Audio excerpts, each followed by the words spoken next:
को 44 रायमा वैली गंडाछरा अनुमंडल ब्लॉक कांग्रेस और ब्लॉक युवा कांग्रेस की ओर से सविनय अवज्ञा आंदोलन का आयोजन किया गया। सविनय अवज्ञा आंदोलन गंडाछरा उपमंडल मुख्यालय कांग्रेस के पार्टी कार्यालय से एक रैली आयोजित कर गंडाछरा उपमंडल शासक के कार्यालय में आया। तब गंडाछरा थाने की पुलिस ने उन्हें गिरफ्तार कर लिया और थाने ले गए।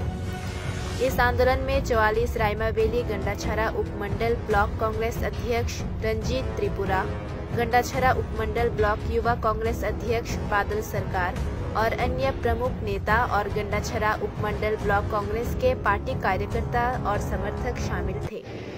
আমরা যখন সরকার থেকে অনুমতি নিয়ে যখন আমাদের কংগ্রেসের নেতা কর্মীরা যখন আমরা মিটিং মিছিল করতে যাই গণতান্ত্রিক পদ্ধতিতে, তখন এই যে সরকার আমাদেরকে করোনা এবং বিভিন্ন প্রবলেম দেখে আমাদের মিছিল মিটিং করতে অনুমতি দেয়নি।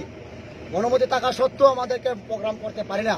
যে কালো আইন চলছে, যে কালো শাসন চলছে, যে জঙ্গল রাজত্ব চলছে, রাজ্যে আইনের শাসন বলতে কিছু নেই। মানুষের গণতান্ত্রিক অধিকার দিনের পর দিন হরণ করছে এই বিজেপি আইপিএফ জোট সরকার।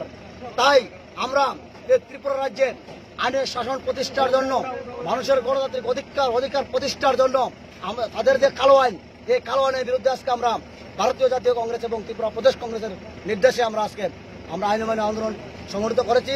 তাদের কালো আইনের বিরুদ্ধে আমরা সোচ্চার হয়েছি। এইভাবে যদি কালো আইন চলে, অপশাসন চলে, তাহলে আমাদের ভারতীয় জাতীয় কংগ্রেসের লড়াই আর সংগ্রাম আরো তেজি থেকে আরো তেজি হবে। আমরা তাদের এই সন্ত্রাসের বিরুদ্ধে আমরা আমাদের লড়াই সংগ্রাম রাজ্যের 37 লক্ষ জনগণের স্বার্থে আমরা চালিয়ে যাব। আজও আছি, বিগত দিনেও কংগ্রেস মাঠে ঘাটে ছিল, আজও আছে, আগামী দিনেও এই ত্রিপুরা রাজ্যের গণতন্ত্রের জন্য আমাদের লড়াই সংগ্রাম আমরা জারি রাখবো।